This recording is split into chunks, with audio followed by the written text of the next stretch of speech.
Hello everyone. Last video में हम लोगों ने डिस्कस किया था कि ब्रिटिश रूल का स्टार्ट इंडिया में कैसे हुआ और उसका इम्पैक्ट हमने देखा कि pre British period Indian economy की क्या कंडीशन थी और ड्यूरिंग ब्रिटिश पीरियड ब्रिटिशर्स ने कैसे इकोनॉमिक पॉलिसीज़ को फॉलो किया। अगर आपने मेरी वो वीडियो नहीं देखी है तो प्लीज़ पहले वो वीडियो जा कर के देखें। और आज की इस वीडियो में हम लोग बात करेंगे ब्रिटिश पीरियड के दौरान हमारे इंडस्ट्रियल सेक्टर की क्या कंडीशन थी।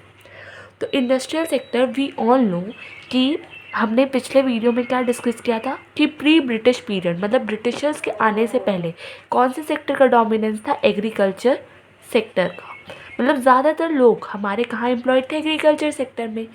इनफैक्ट आप कह सकते हो 80 to 85%।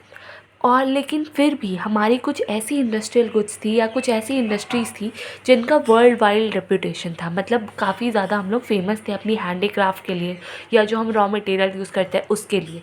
ठीक है, तो अब यहाँ क्वेश्चन ये उठता है कि जब हमारी इंडस्ट्रीज़ प्री ब्रिटिश पीरियड में इतनी फेमस थी तो आखिर उन इंडस्ट्रीज़ का ब्रिटिश पीरियड के दौरान क्या हाल था या ब्रिटिशर्स के पॉलिसीज़ का हमारे इंडस्ट्रियल सेक्टर पर क्या इम्पैक्ट पड़ा। सबसे पहला पॉइंट है हमारा डी इंडस्ट्रियलाइजेशन। तो डी इंडस्ट्रियलाइजेशन का मतलब क्या होता है कि इंडस्ट्रीज़ का सेटअप होना या इंडस्ट्रीज़ कंट्रीज़ में क्रिएट करना। और डी इंडस्ट्रियलाइजेशन मतलब जो इंडस्ट्रीज़ है उनको भी क्या करना, ख़त्म करना। तो ब्रिटिशर्स ने क्या किया, उन्होंने हमारी कंट्री को डी इंडस्ट्रियलाइज़ किया। अब इसके पीछे और इनफैक्ट डी इंडस्ट्रियलाइज़ किया मतलब हमारी हैंडीक्राफ्ट इंडस्ट्री जो कि काफ़ी ज़्यादा फेमस थी उसे उन्होंने पूरी तरीके से डिस्ट्रॉय कर दिया और उसके सब्स्टिट्यूट के तौर पे कोई भी मॉडर्न इंडस्ट्री उन्होंने नहीं लाई, कोई भी मॉडर्न इंडस्ट्री उन्होंने सेटअप नहीं किया। अब ब्रिटिशर्स ने ऐसा क्यों किया, तो इसके पीछे उनका दो मोटिव था कि पहला मोटिव ये था उनका ये सब करने के पीछे उनका मोटिव क्या था। तो फर्स्ट मोटिव था उनका कि इंडिया से वो रॉ मटेरियल्स को ले, raw materials from India at cheap rates और अपने फिनिश इंडिया से वो अपने हमारे देश से रॉ मटेरियल को वो चीप रेट्स में लेकर के अपने कंट्री में जाए और वहाँ पे जो इंडस्ट्रीज़ है उसमें उसके हेल्प से क्या करे, प्रोड्यूस करे गुड्स और उन फिनिश प्रोडक्ट्स को सेल करे कहाँ पर, इंडिया के अंदर। Cell finish products in India.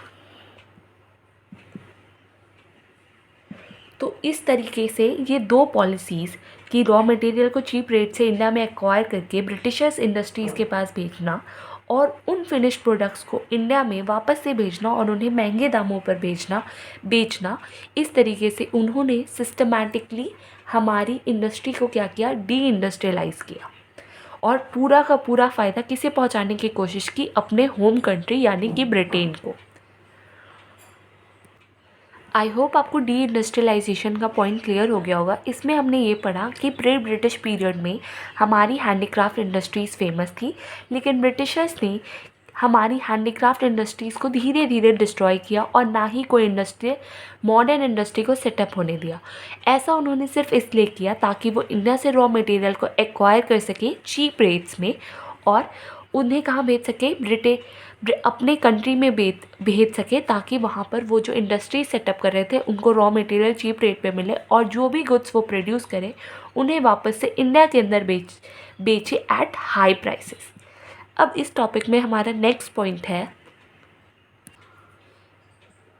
Adverse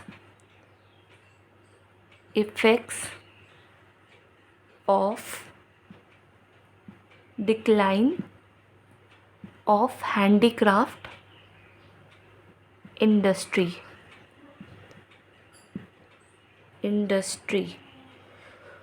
तो जो हमारी हैंडीक्राफ्ट इंडस्ट्रीज़ का डिक्लाइन हुआ, उसका भी हमारे इंडस्ट्रियल सेक्टर या हमारी इकोनॉमी पे काफ़ी ज़्यादा ख़राब इम्पैक्ट पड़ा। अब हैंडीक्राफ्ट इंडस्ट्री में काफ़ी सारे लोग एम्प्लॉयड थे, जो कि अब हैंडीक्राफ्ट इंडस्ट्रीज़ ख़त्म हो गई तो अनएम्प्लॉयमेंट क्या हुआ, इंक्रीज़ किया।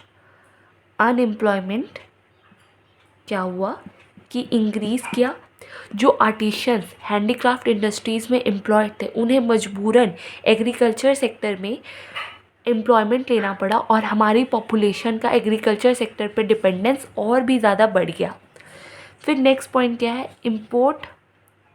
इसी में नेक्स्ट पॉइंट है ये adverse effect of handicraft industries में, इम्पोर्ट ऑफ फिनिश्ड गुड्स। अब हमारी जो इंडिया में बनी हुई गुड्स थी वो ब्रिटिशर्स की चीप गुड्स के साथ कॉम्पीट नहीं कर पाई, क्योंकि ऑब्वियस सा पार्ट है कि हैंडीक्राफ्ट इंडस्ट्रीज़ में कोई भी चीज़ बनता है तो उसमें लेबर या उसका कॉस्टिंग ज़्यादा आता है और इंडस्ट्री में बनने वाले गुड्स सस्ते होते हैं। तो उनके सामने भी हमारे इंडियन गुड्स क्या हुआ कि वो टिक नहीं पाए।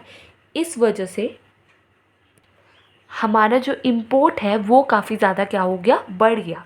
हमारा मशीन से प्रोड्यूस होने वाले गुड्स पर डिपेंडेंस काफ़ी ज़्यादा क्या हो गया, बढ़ गया। ठीक है। अब फिर नेक्स्ट पॉइंट इसमें हमें डिस्कस करना है, point number C, lack of capital goods industries.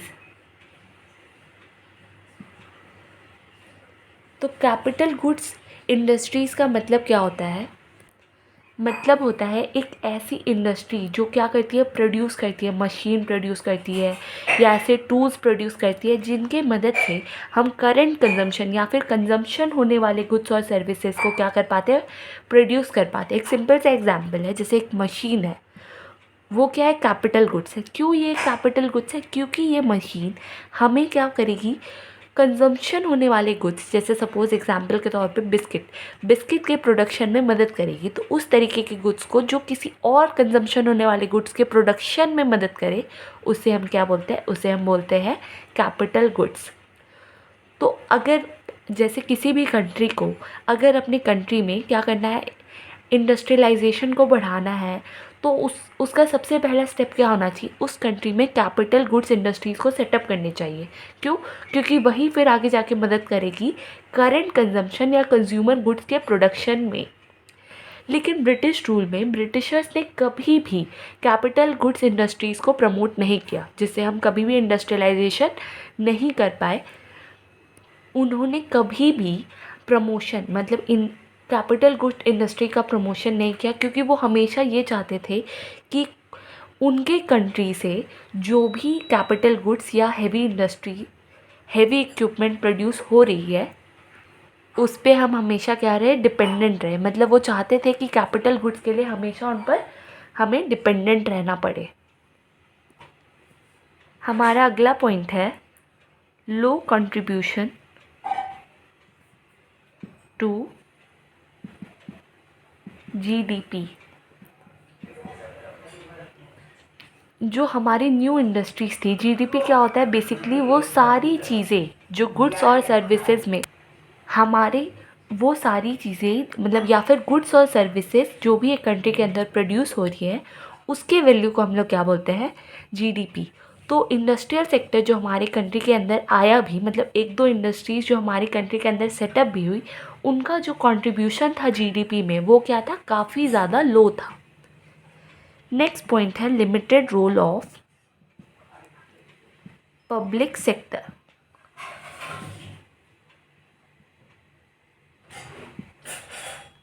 अब इंडस्ट्रियल सेक्टर क्या होता है, इसमें काफ़ी हैवी इन्वेस्टमेंट की ज़रूरत होती है, क्योंकि क्या है, ये प्राइवेट सेक्टर नहीं कर सकता, क्योंकि हमें क्या ज़रूरत होती है, हैवी इन्वेस्टमेंट की ज़रूरत होती है। तो इसके लिए रोल क्या आ जाता है, पब्लिक सेक्टर का आ जाता है। लेकिन पब्लिक सेक्टर को लिमिटेड रखा गया कुछ एरियाज़ तक, जैसे कि रेलवेज़, पावर जनरेशन, कम्युनिकेशन, इन सभी चीज़ों में।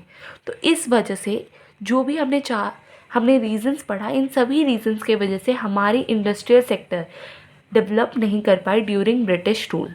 ठीक है, हमने आज क्या क्या डिस्कस किया? डी इंडस्ट्रियलाइजेशन पहला पॉइंट था। सेकेंड पॉइंट क्या था? Adverse effect of decline of handicraft industry.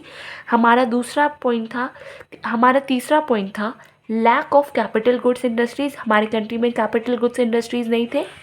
उसके बाद फोर्थ पॉइंट था low contribution to GDP. GDP में इंडस्ट्रियल सेक्टर का कंट्रीब्यूशन क्या था? काफ़ी ज़्यादा लो था। और हमारा आखिरी पॉइंट था limited role of public sector. Public sector का रोल काफ़ी ज़्यादा लिमिटेड था। आई होप आपको आज की ये वीडियो पसंद आई होगी। अगर आपको वीडियो पसंद आई तो प्लीज़ चैनल को लाइक, शेयर और सब्सक्राइब करें।